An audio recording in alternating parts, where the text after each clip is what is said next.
If you want to change the world, start off by making your bed. If you make your bed every morning, you will have accomplished the first task of the day. It will give you a small sense of pride, and it will encourage you to do another task, and another, and another. And by the end of the day, that one task completed will have turned into many tasks completed. Making your bed will also reinforce the fact that the little things in life matter. If you can't do the little things right, you'll never be able to do the big things right. And if by chance you have a miserable day, you will come home to a bed that is made, that you made. And a made bed gives you encouragement that tomorrow will be better. To pass SEAL training, there are a series of long swims that must be completed. One is the night swim. Before the swim, the instructors joyfully brief the students on all the species of sharks that inhabit the waters off San Clemente.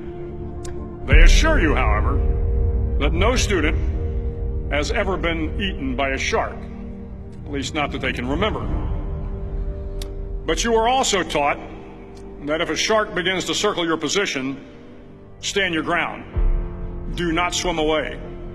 Do not act afraid. And if the shark, hungry for a midnight snack, darts towards you, then summons up all your strength and punch him in the snout, and he will turn and swim away. There are a lot of sharks in the world. If you hope to complete the swim, you will have to deal with them. So if you want to change the world, don't back down from the sharks. Over a few weeks of difficult training, my SEAL class, which started with 150 men, was down to just 42. There were now 6 boat crews of 7 men each. I was in the boat with the tall guys, but the best boat crew we had was made up of the little guys, the Munchkin crew, we called them. No one was over 5'5". The Munchkin boat crew had 1 American Indian, 1 African American, 1 Polish American, 1 Greek American, 1 Italian American, and 2 tough kids from the Midwest. They out-paddled, outran, and outswam all the other boat crews. The big men in the other boat crews would always make good-natured fun of the tiny little flippers the Munchkins put on their tiny little feet prior to every swim. But somehow these little guys from every corner of the nation and the world always had the last laugh, swimming faster than everyone and reaching the shore long before the rest of us. SEAL training was a great equalizer. Nothing mattered but your will to succeed, not your color, not your ethnic background, not your education, not your social status.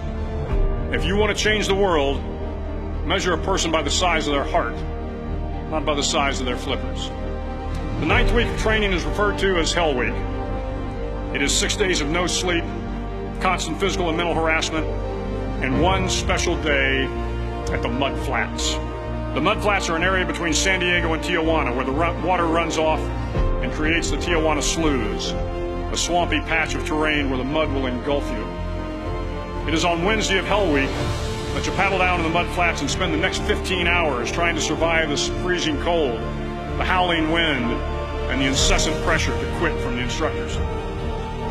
As the sun began to set that Wednesday evening, my training class, having committed some egregious infraction to rules, was ordered into the mud. The mud consumed each man till there was nothing visible but our heads. The instructors told us we could leave the mud if only 5 men would quit. Only 5 men, just 5 men, and we could get out of the oppressive cold. Looking around the mud flat, it was apparent that some students were about to give up. It was still over 8 hours till the sun came up. 8 more hours of bone-chilling cold. The chattering teeth and the shivering moans of the trainees were so loud, it was hard to hear anything. And then one voice began to echo through the night. One voice raised in song. The song was terribly out of tune, but sung with great enthusiasm. One voice became 2, and 2 became 3, and before long, everyone in the class was singing. The instructors threatened us with more time in the mud if we kept up the singing, but the singing persisted, and somehow the mud seemed a little warmer, and the wind a little tamer, and the dawn not so far away. If I have learned anything in my time traveling the world, it is the power of hope, the power of one person, a Washington, a Lincoln, King, Mandela, and even a young girl from Pakistan, Malala. One person can change the world by giving people hope. So if you want to change the world, start each day with a task completed. Find someone to help you through life. Respect everyone. Know that life is not fair and that you will fail often. But if you take some risks, step up when the times are the toughest, face down the bullies, lift up the downtrodden, and never ever give up. If you do these things, the next generation and the generations that follow will live in a world far better than the one we have today. And what started here will indeed have changed the world for the better.